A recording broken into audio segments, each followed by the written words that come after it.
মাদক বিরোধী একটি অভিযান ছিল, যে অভিযানে আমরা সর্বসাকুল্যে প্রায় 2.5 কেজিরও বেশি বলা চলে আমরা হেরোইন পেয়েছি, যেটা আনুমানিক মূল্য খুব সম্ভবত 2.5 কোটি টাকারও বেশি।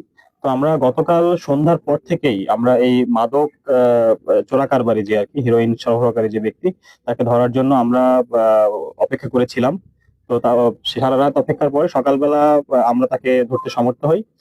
সে একজন রাজমিস্ত্রি, পেশা হিসেবে সে এখন রাজমিস্ত্রির পেশা, সে কাজ করে বিভিন্ন জায়গায়। সবাই জানে যে সে রাজমিস্ত্রি আসলে, কিন্তু রাজমিস্ত্রি আড়ালে তার বাসা চাঁপাইনবাবগঞ্জ। ওখান থেকে সে প্রতিনিয়ত এই মাদকদ্রব্য, বিশেষ করে হিরোইন পাচার করে থাকে বা নিয়ে এসে এই আমাদের মানিকগঞ্জ, সাভার, আশুলিয়া বা ঢাকা বিভিন্ন অঞ্চলে সে সরবরাহ করে থাকে।